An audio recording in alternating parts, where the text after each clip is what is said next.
토라 포션 세 번째, 레크레카, 창세기 12장 1절에서 27절 말씀, 이사야 40장 27절에서 41장 16절 말씀, 로마서 3장 19절에서 4장 3절 말씀입니다. 노아 시대 이후 10세대가 지나 아브라함 시대가 시작됩니다.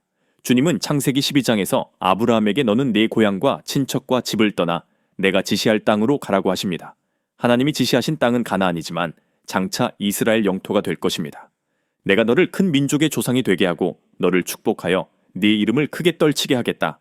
너는 다른 사람에게 복을 끼치는 자가 될 것이다. 라고 하십니다. 하나님은 여기에서 큰 민족의 조상이라고 말씀하십니다. 그러나 이스라엘은 역사상 그 어느 때에도 큰 민족은 아니었습니다. 이것은 장차 많은 사람들이 하나님의 백성이 된다는 의미입니다. 이 예언적 그림이 계시록 7장에서 성취됩니다. 9절에서 10절 말씀입니다. 이 일 후에 내가 보니 각 나라와 족속과 백성과 방언에서 아무도 능히 셀 수 없는 큰 무리가 나와 흰 옷을 입고 손에 종려 가지를 들고 보좌 앞과 어린 양 앞에 서서 큰 소리로 외쳐 이르되 구원하심이 보좌에 앉으신 우리 하나님과 어린 양에게 있도다 하니 9절에 능히 셀 수 없는 큰 무리가 나와 주님을 찬양하며 경배합니다. 예수아를 믿고 아브라함 계약 안으로 들어온 사람들입니다. 예수아를 통해 아브라함이라는 큰 나무에 접붙임을 받습니다. 아브라함은 유대인뿐만 아니라 이방인 성도들에게도 믿음의 조상입니다. 로마서 4장 16절 끝에 아브라함은 우리 모든 사람의 조상이라고 하십니다. 그가 모든 사람의 조상이 된 것은 그의 모든 행위가 완벽하고 의로워서가 아니라 그가 하나님에 대한 전적인 신뢰를 가지고 있기 때문입니다. 아브라함은 창세기 15장에서 의롭다는 칭찬을 받기 전까지 여러 실수를 합니다. 애굽에 아내 사라와 내려갔을 때 그는 목숨을 잃을까봐 아내를 누이라고 속입니다. 그의 의로움은 먼저 하나님에 대한 신뢰에서부터 왔습니다. 믿음은 은혜이고 선물입니다. 주님이 먼저 아브라함에게 나타나셨고 그에게 믿음을 주셨습니다. 그리고 아브라함은 전적으로 주님을 믿고 받아들이게 됩니다. 이것이 모든 구원의 여정의 시작입니다. 이후 아브라함은 조카 롯과 이별하고 롯은 소돔과 고모라 땅에 거하게 됩니다. 그리고 엘람과 그의 세 왕이 소돔과 고모라를 침략하면서 롯도 포로로 끌려갑니다. 이때 아브라함이 318명의 훈련된 종을 거느리고 나아가 네 왕을 이깁니다.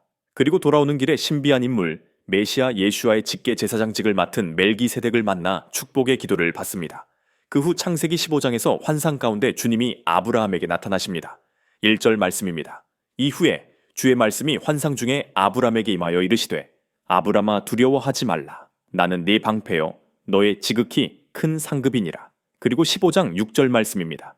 아브라함이 주를 믿으니 주께서 이를 그의 의로 여기시고 우리가 예수아를 믿게 되었을 바로 그때 주님이 우리를 의롭다고 여기신 것처럼 아브라함이 주님을 믿었을 때 주님은 아브라함을 의롭다고 하셨습니다. 우리의 어떤 행위도 구원받을 만한 조건이 될 수는 없습니다. 왜냐하면 창세기 선악과 사건 이후 우리 각자는 자기 스스로 선악간의 기준을 가지고 있습니다. 하나님의 말씀을 기준으로 삼지 않습니다. 로마서 4장 2절에서 5절 말씀입니다. 만일 아브라함이 행위로서 의롭다 하심을 받았으면 자랑할 것이 있으려니와 하나님 앞에서는 없느니라. 성경이 무엇을 말하느냐? 아브라함이 하나님을 믿음에 그것이 그에게 의로 여겨진 바 되었느니라.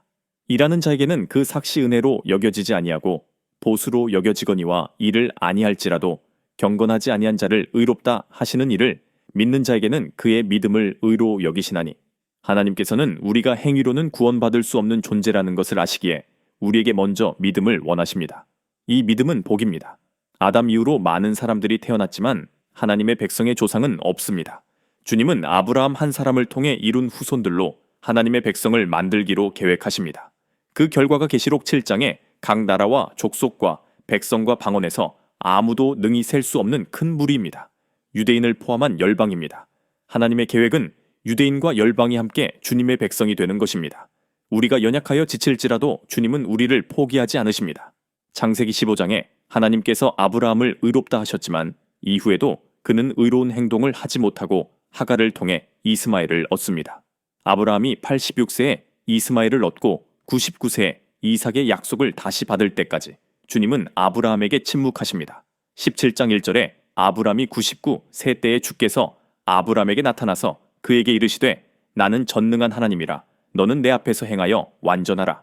그리고 주님은 아브라함에게 할례를 행하라고 하십니다. 믿음으로 구원받은 후 우리의 신앙은 성숙한 행동으로 나타나야 합니다. 이제는 주님 앞에 믿음의 모습을 보여드려야 합니다. 이 시점에서 자기의 살을 베어내는 할례를 함으로써 아브라함은 자기 스스로 하나님의 언약을 이루는 것이 아니라 전적으로 하나님 그분께서 언약을 이루어 나가실 것을 인정합니다. 그리고 믿음의 행위를 합니다. 아브라함은 할례를 통해 자신의 일부를 잘라버리고 주님께 순종하며 흠없는 삶을 살아야 한다는 것을 깨닫습니다. 창세기 17장 1절에서 5절 말씀입니다. 아브라함이 99세 때에 주께서 아브라함에게 나타나서 그에게 이르시되 나는 전능한 하나님이라. 너는 내 앞에서 행하여 완전하라. 내가 내 언약을 나와 너 사이에 두어 너를 크게 번성하게 하리라 하시니 아브라함이 엎드렸더니 하나님이 또 그에게 말씀하여 이르시되 보라 내 언약이 너와 함께 있으니 너는 여러 민족의 아버지가 될지라. 이제 후로는 내 이름을 아브라함이라 하지 아니하고 아브라함이라 하리니 이는 내가 너를 여러 민족의 아버지가 되게 함이니라. 주님은 아브라함이 변화된 모습으로 살기를 원하십니다. 이것은 우리가 믿음으로 구원을 받았지만 그 이후 우리의 삶의 모습은 달라져야 함을 알려줍니다. 이번 주 토라 포션 레크레카는 새로운 장소를 향해 물리적으로 떠나는 것을 넘어서서 우리의 신앙의 모습, 삶의 모습 또한 구원의 걸음에 머무르지 않고 보다 성숙한 행동과 실천으로 주님을 향해 나아가야 함을 가르쳐 줍니다.